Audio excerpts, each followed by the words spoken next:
सबके मन पर छाया है।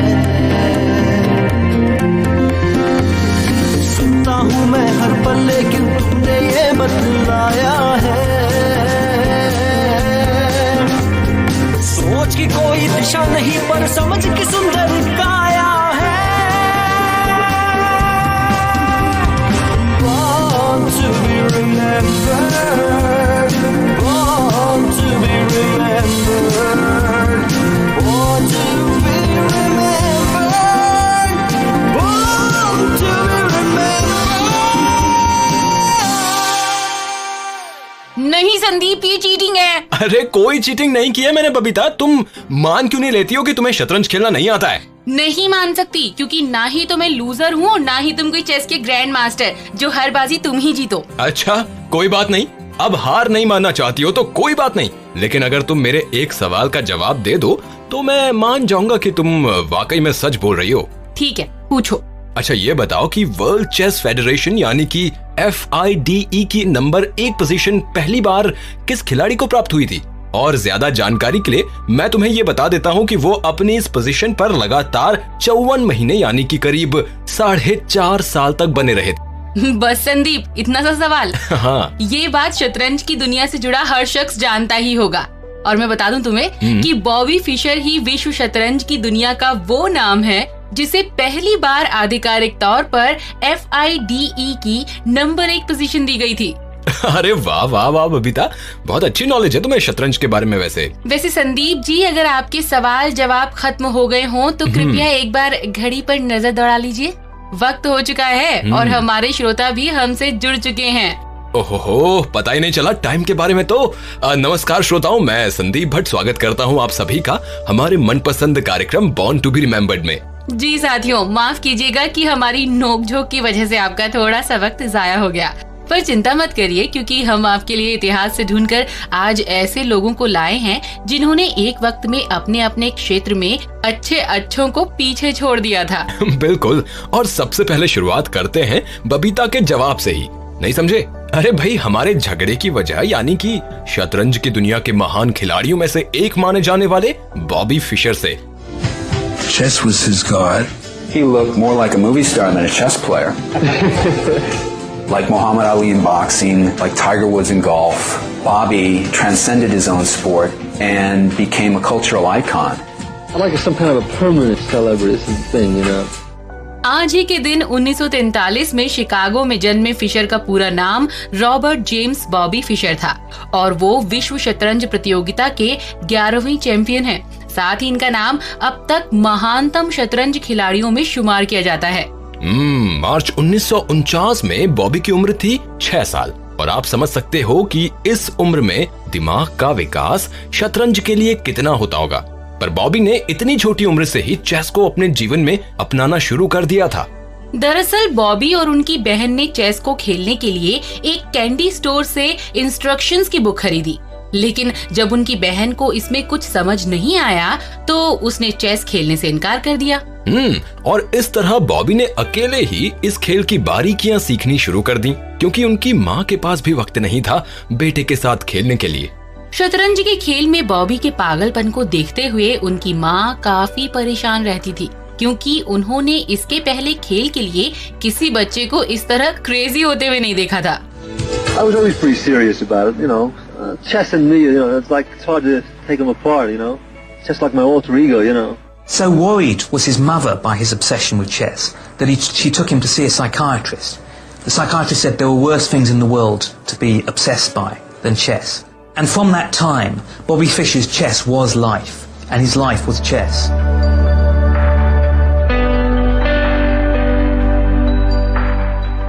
सच में श्रोताओं, इस बात को ध्यान में रखते हुए उन्होंने एक पेपर में इश्तेहार देने की कोशिश भी की थी, पर सभी समाचार पत्रों ने इश्तेहार को निराधार बताकर छापने से इनकार कर दिया। असल में बॉबी की माँ एक ऐसे हमउम्र बच्चे की तलाश कर रही थी जिसके साथ उनका बेटा खेल सके, पर अफसोस कि इस उम्र में कोई भी साथी उन्हें मिलना मुश्किल था।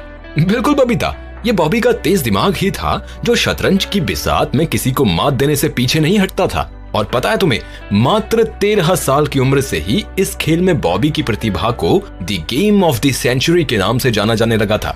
साथियों, जब बॉबी 14 साल के थे तब इन्होंने यूनाइटेड स्टेट्स चैंपियनशिप में भाग लिया था और हर गेम 1 पॉइंट के मार्जिन के साथ जीता। फिर शायद इसी काबिलियत ने उन्हें 15 साल की उम्र में उस वक्त तक का सबसे कम उम्र का ग्रैंड मास्टर और विश्व शतरंज प्रतियोगिता में खेलने वाले सबसे कम उम्र के खिलाड़ी होने का गौरव प्रदान किया।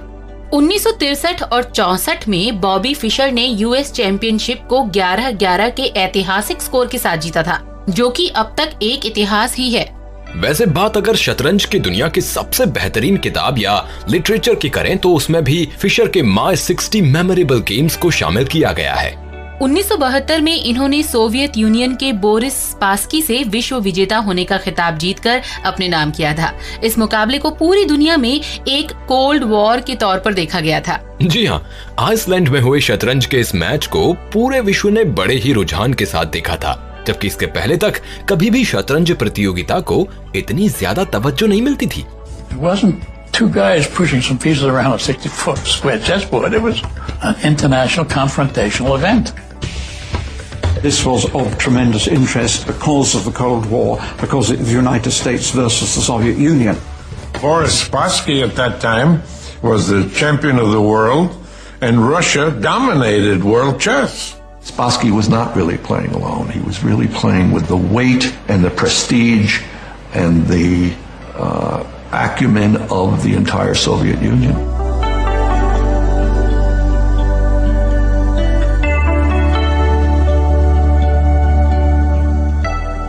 पर अफसोस 1975 में फिशर ने सोवियत चैलेंजर एनाटोली कार्पोव के साथ खेलने से इनकार कर दिया, जिस कारण FIDE ने बिना खेले ही फिशर को हारा हुआ स्वीकार कर लिया और कार्पोव को विजेता घोषित कर दिया गया। इस घटना से आहत होकर करीब अगले 20 सालों तक बॉबी फिशर शतरंज के साथ साथ दुनिया में भी गुमनाम हो गए और फिर वर्ष 1992 में यूगोस्लाविया में हुए एक अनऑफिशियल प्राइवेट मैच में सोवास्की को हराकर अपनी वापसी की। यूगोस्लाविया सोवियत यूनियन का अधिकार क्षेत्र था और बॉबी का वहां जाकर खेलना यूएस प्रशासन को नागवार गुजरा। परिणाम स्वरूप उन्होंने फिशर की पुरस्कार राशि पर बहुत सारे टैक्स लगा दिए, साथ ही उन्हें गिरफ्तार करने का वारंट भी जारी कर दिया। बिल्कुल बबीता, इस कठिन वक्त में इन्होंने हंगरी, जर्मनी, फिलीपींस व जापान जैसे कई देशों में रहना सुरक्षित समझा और रेडियो के साथ अमेरिकन विरोधी वक्ता के तौर पर जुड़े रहे। और संदीप, उनके इस कार्य से आहत होकर प्रशासन ने इनका पासपोर्ट भी निरस्त कर दिया, जिस कारण जापान में इन्हें तकरीबन 8 महीने तक नजरबंद रहना पड़ा। वर्ष 2005 में जब फिशर को आयरलैंड ने अपनी नागरिकता प्रदान की, उसके बाद ही जापान ने इन्हें रिहा किया और फिर बॉबी जनवरी 2008 यानी अपने आखिरी वक्त तक यहीं पर रहे। संदीप, हालात कुछ भी हों और कैसे भी रहे हों, लेकिन भविष्य में जब कभी भी चर्चा बेहतरीन शतरंज खिलाड़ियों की होगी, बॉबी फिशर का नाम शायद टॉप 10 खिलाड़ियों में ही शुमार किया जाएगा। बिल्कुल बबीता, आज ये महान खिलाड़ी भले ही हमारे बीच नहीं है, लेकिन युवा शतरंज खिलाड़ी इन्हें व इनके खेल को अभी भी प्रेरणा स्रोत मानते हैं। हमारी पूरी टीम बॉबी फिशर और इनके करिश्माई खेल को सलाम करती है।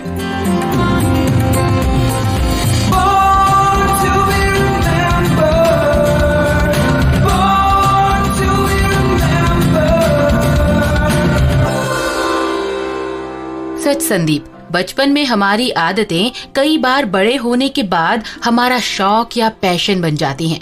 फिर चाहे वो कोई खेल हो या किसी विषय के प्रति आपकी लगन, मायने ये बात रखती है कि आप उसे अपनी जिंदगी में किस हद तक तवज्जो देते हैं।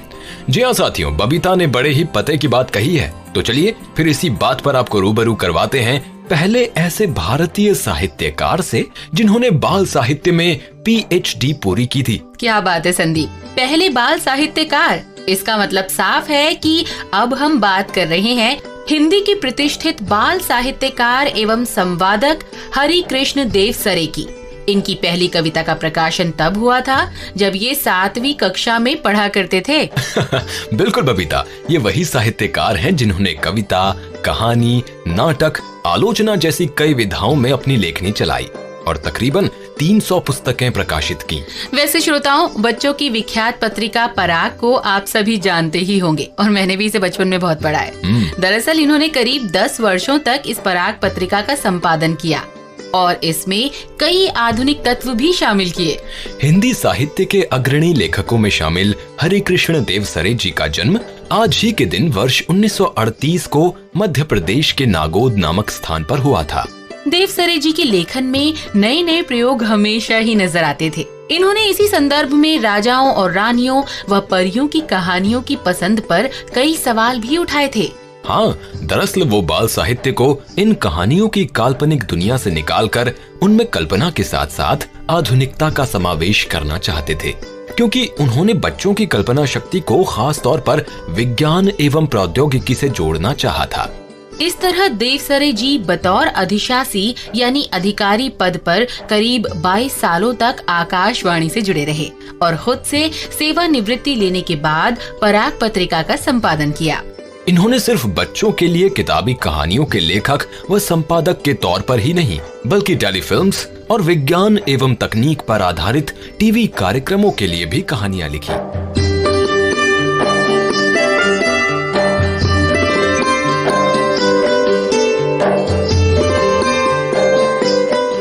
इन्होंने जितने भी अवसर पाए, हर क्षेत्र में बाल साहित्य में नई परंपरा की खोज करते रहे। इन्होंने कुल 50 से भी अधिक वर्षों तक कई दर्जनों पुस्तकें, पत्रकारिता संपादन, समालोचना और अनुवाद को अपने लेखन से जोड़े रखा। ऐसे में अगर देवसरे जी को अपने आप में एक संस्था, एक शैली और एक आंदोलन मान लिया जाए तो ये उपमा हरगिज गलत नहीं होगी।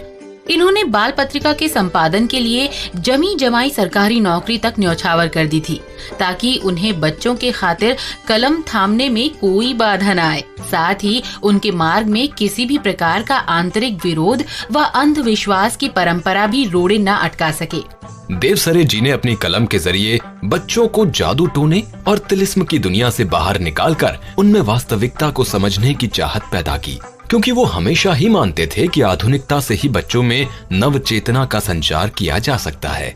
खेल बच्चों का, आओ चंदा के देश चले, मंगल ग्रह में राजू, उड़न तश्तरी, डाकू का बेटा, दूसरे ग्रहों के गुप्तचर देवसरे जी द्वारा लिखे गए ऐसे ही प्रतिष्ठित उपन्यास हैं, जिन्हें अभी भी बाल साहित्य का अभिन्न अंग माना जाता है। और आपको पता है साथियों, प्रसिद्ध व्यंग्यकार शरद जोशी ने एक बार इनसे क्या कहा था कि देवसरे, तू तो बड़ा भाग्यशाली है, क्योंकि मेरे पाठक तो बूढ़े होकर मर जाएंगे और मुझे भूल जाएंगे, लेकिन तेरे पाठक कभी न खत्म होंगे, क्योंकि तेरे पाठक तो बूढ़े होकर मरेंगे और उनकी जगह नए पाठक बच्चे आ जाएंगे, और जब वो बूढ़े होंगे तो वो अपने बच्चों से कहेंगे कि ये किताब पढ़ो, मैं इन्हें ही बचपन में पढ़ा करता था। बहुत बढ़िया संदीप। देश की भावी पीढ़ी के लिए विस्तृत सोच रखने वाले देवसरे जी को इन समस्त योगदानों के लिए सम्मानित भी किया गया। मेरी साहित्य रचना मूल रूप से देश की उस पीढ़ी के लिए रही है जिनके कंधों पर देश का, समाज का और हमारा अपना जीवन भविष्य में निर्भर रहेगा। उस भावी पीढ़ी की यानी बच्चों के प्रति माता पिता, शिक्षकों, लेखकों, राजनेताओं सभी को चिंता करनी है, क्योंकि हम जैसा उन्हें बनाते संवारते हैं वैसा ही हमारा घर परिवार, समाज और देश बनता है।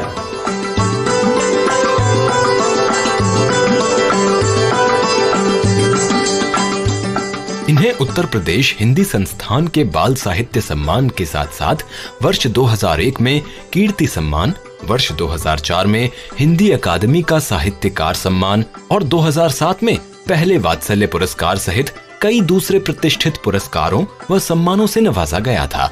आज भी समस्त हिंदी साहित्य जगत को हरिकृष्ण देवसरे जी पर नाज है और आने वाले वक्त में भी इनका बाल कोश यूं ही आगे बढ़ता रहेगा। आज हमारी पूरी टीम की ओर से देश के इस पहले बाल साहित्यकार को उनकी जयंती पर हार्दिक श्रद्धांजलि।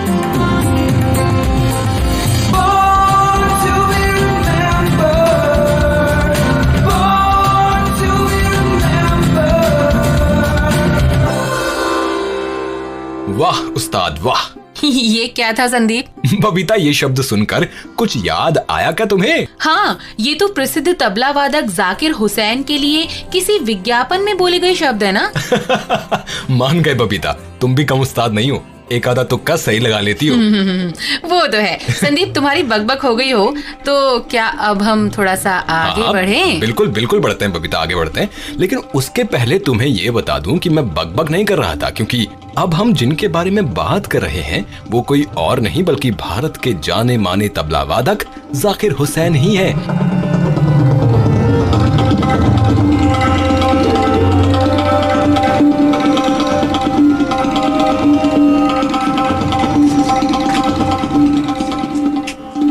ऐसे बेटों पर हर पिता को नाज होता है, क्योंकि वो उनकी परंपरा को आगे जो बढ़ाते हैं। जाकिर हुसैन जी का जन्म 9 मार्च वर्ष 1951 को हुआ था और इनका ज्यादातर बचपन मुंबई में ही बीता। हर हुनरबाज की तरह इन्होंने भी कम उम्र से ही अपनी कला को जग जाहिर करना शुरू कर दिया था। जाकिर जी ने 12 साल की उम्र से ही संगीत की दुनिया में अपने तबले की थाप बिखेरना शुरू कर दिया। जब वर्ष 1973 में इनका पहला album living in the material world release हुआ, उसी वक्त इन्होंने ठान लिया कि अब ये तबले की आवाज को देश की सीमाओं के बाहर भी ले जाएंगे। I did not plan on anything. मैंने अभी तक ये प्लान नहीं किया है कि मैं क्लासिकल तबला प्लेयर बनूंगा। वो तो हो गया जो होना था। क्या है कि मुझे इस इंस्ट्रूमेंट से प्यार है।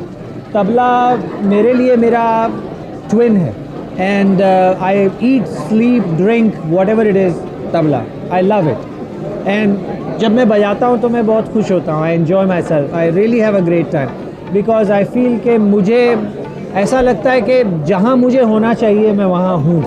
मैं इसको हर तरीके के म्यूज़िक में यूज़ करता हूँ क्योंकि इस इंस्ट्रूमेंट में एक चीज़ है और वो है वर्सिटिलिटी। ये इंस्ट्रूमेंट किसी भी संगीत में आप यूज़ कर सकते हैं, चाहे वो फोक हो, क्लासिकल हो, जैज़ हो, वर्ल्ड म्यूज़िक हो, फिल्म म्यूज़िक हो, कुछ भी हो। It can be use, so I enjoy it. 1973 से लेकर 2007 तक बहुत से अंतर्राष्ट्रीय समारोहों में अपने तबले का दम दिखाते नजर आए। जाकिर हुसैन का नाम तबला वादन के क्षेत्र में वैसे ही जुड़ा है जैसे कि कोई प्रोडक्ट अपने ब्रांड से जुड़ा रहता है। वैसे इन्हें सिर्फ देश में ही नहीं बल्कि विदेशों में भी समान रूप से लोकप्रियता प्राप्त है। और 1988 में जब ये महज 37 साल के थे, तभी भारत सरकार ने इन्हें चौथे सर्वोच्च भारतीय नागरिक सम्मान पद्मश्री से नवाजा था। और पता है साथियों, जाकिर हुसैन पद्मश्री प्राप्त करने वाले सबसे कम उम्र के भारतीय नागरिक भी हैं। पर उनके सम्मानों का सिलसिला आगे भी यूं ही बढ़ता रहा और भारत सरकार ने वर्ष 2002 में इन्हें पद्म भूषण से नवाजा। सिर्फ इतना ही नहीं संदीप, इन्हें 1992 और 2009 में संगीत के क्षेत्र के सबसे प्रतिष्ठित पुरस्कार यानी ग्रैमी अवार्ड से भी सम्मानित किया जा चुका है। कुछ भी कहिए, इनके तबले की आवाज सुनकर दिल खुद ब खुद कहने पर मजबूर हो जाता है, वाह उस्ताद वाह। तो आज हमारी पूरी टीम की ओर से देश के इस नायाब तबला उस्ताद को जन्मदिन की ढेर सारी शुभकामनाएं।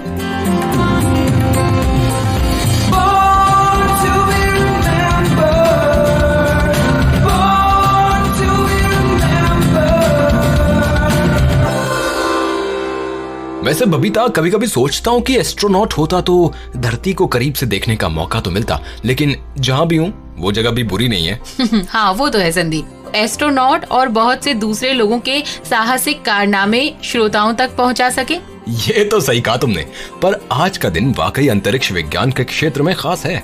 बिल्कुल, आज ही के दिन 1934 में रूस के एक छोटे से गांव में विश्व के पहले अंतरिक्ष यात्री ने अपनी आंखें जो खोली थी।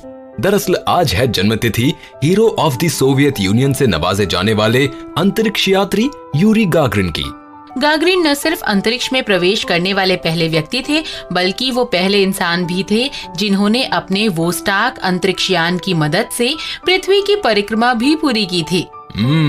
गागरिन व अंतरिक्ष की ये यात्रा पहली थी, इसीलिए इस दौरान बहुत से मुश्किल हालातों का सामना भी करना पड़ा, पर परेशानियों का सामना करने की ताकत तो इनमें बचपन से ही आ गई थी। और शायद यही वजह रही कि अंतरिक्ष से लौटते वक्त भी खतरे के बावजूद इनके हौसले पस्त नहीं हुए। सोवियत यूनियन में रहने वाले हर परिवार की तरह ही गागरिन की फैमिली ने भी द्वितीय विश्व युद्ध के दौरान नाजियों के अत्याचारों का सामना किया था। वर्ष 1941 में जब गागरिन के गांव कुलशिनो पर जर्मन्स ने कब्जा कर लिया, तब इनके परिवार वालों को 10 फीट जमीन के भीतर बनाए गए मिट्टी के घर में तकरीबन 21 महीने तक रहना पड़ा था। बहुत ही कठिन था जीवन उस समय, क्योंकि एक तरफ तो जान का खतरा था और दूसरी तरफ खाने पीने का अभाव। बचने की लाख कोशिशें की गईं, लेकिन इसके बावजूद इनके 2 बड़े भाई जर्मन्स द्वारा पकड़ लिए गए और फिर युद्ध के खत्म होने से पहले तक लौट नहीं सके। वर्ष 1946 में गागरिन का पूरा परिवार अपने पैतृक निवास वापस आ गया और फिर यहीं से इन्होंने अपनी सेकेंडरी एजुकेशन भी पूरी करनी शुरू की। 16 साल की उम्र में गागरिन ने मॉस्को के करीब स्थित स्टील प्लांट में नौकरी करना शुरू कर दिया और साथ ही 7th ग्रेड की इवनिंग क्लासेस में यंग वर्कर्स स्कूल भी ज्वाइन कर लिया। इस तरह वर्ष 1991 में ग्रेजुएशन पूरी करने के बाद इन्होंने सोवियत एयर कैडेट के लोकल फ्लाइंग क्लब में बतौर वॉलंटियर काम करना शुरू कर दिया। यही वो स्थान था जहां इन्होंने हवा से बातें करना यानी प्लेन उड़ाना सीखा। सबसे पहले इन्होंने बाय प्लेन में प्रशिक्षण लिया और बाद में याक 18 नामक यान में। वर्ष 1955 में टेक्निकल डिग्री लेने के बाद सोवियत आर्मी ने इन्हें नौकरी पर रख लिया और इस तरह गागरिन को मिग 15 यान को नियंत्रित करने की जिम्मेदारी सौंपी गई। धीरे धीरे इन्होंने अपने कौशल से सभी का ध्यान आकर्षित करना शुरू कर दिया और सभी को इस बात का एहसास करा दिया कि कोई भी खतरा उन्हें अपने मार्ग से डिगा नहीं सकता है।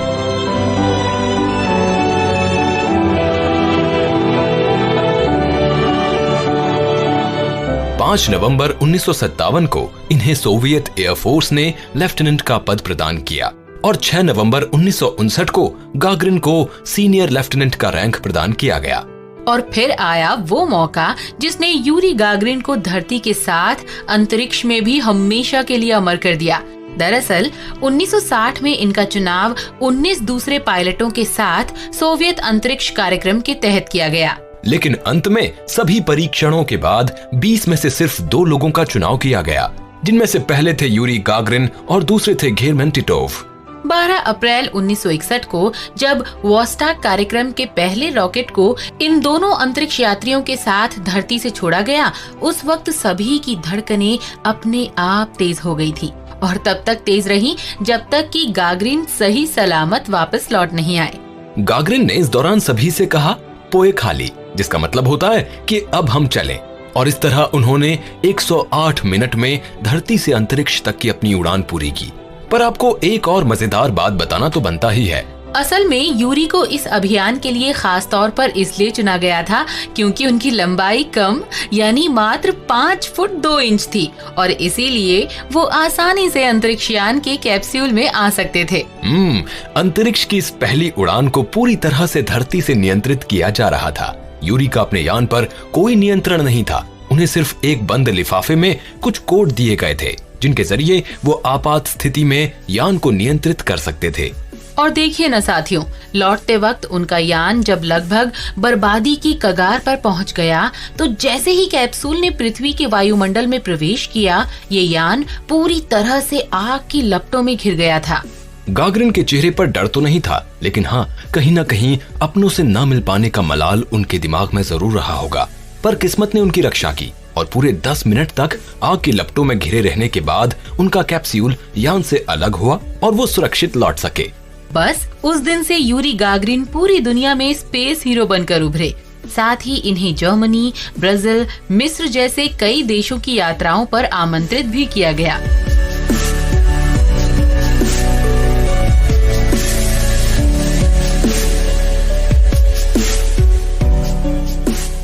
वाकई में बबीता, कितना अनोखा अनुभव रहा होगा यूरी गागरिन साहब का, जो उन्होंने पहले अंतरिक्ष की खूबसूरती को देखा, उसके बाद मौत को करीब से देखा और फिर धरती पर आकर अपने आप को इतना सम्मानित होते हुए भी देखा। गागरिन को लोग अगर चाहते थे तो वो खुद भी उनसे उतना ही प्यार करते थे। तभी तो जब यूके के मैनचेस्टर में तेज बारिश हो रही थी, उसके बावजूद भी ये अपनी गाड़ी से निकले और इन्होंने लोगों का अभिवादन स्वीकार किया। और पता है, उनका इस बारे में कहना था कि अगर लोग मेरे लिए बारिश में भीग सकते हैं तो भला मैं उनके लिए इतना भी ना करूं, ये तो हो ही नहीं सकता। अपोलो 11 के दौरान नील आर्मस्ट्रॉन्ग अपने साथ यूरी के सम्मान में इनके मेडल को चांद पर ले गए थे और इसके अलावा भी बहुत बार इन्हें तरह तरह के सम्मान प्राप्त हुए थे। जिस व्यक्ति ने कभी भी खतरों से उफ तक नहीं की, उनका अंतिम समय एक खतरे की भेंट चढ़ गया। दरअसल 27 मार्च 1968 को चाक्लोव्स्की एयरबेस में अपनी रूटीन फ्लाइट के दौरान यूरी और उनके इंस्ट्रक्टर MiG-15 क्रैश में जीवित नहीं बच सके। उस क्रैश ने हमसे इस हीरो को भले ही छीन लिया हो, लेकिन उनका नाम और उनकी आत्मा आज भी अंतरिक्ष की दुनिया में मौजूद है और सदियों तक यूं ही यूरी गागरिन अंतरिक्ष हीरो के रूप में पहचाने जाते रहेंगे। आज हमारी पूरी टीम की ओर से इस हीरो को तहे दिल से सलाम।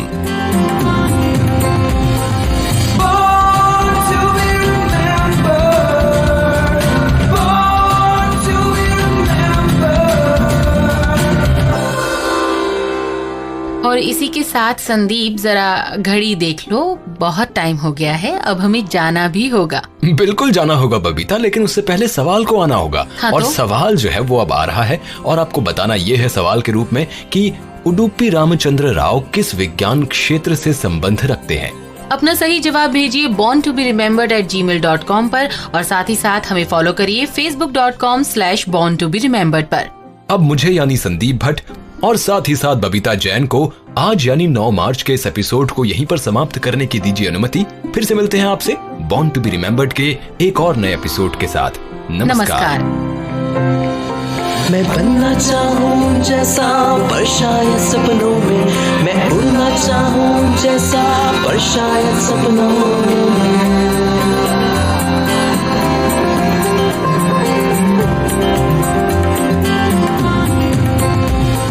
सपनों की है उड़ान, कांटे बन गए फूल समान, रोक न पाए वो मुझको, मुट्ठी में मेरी है आसमान।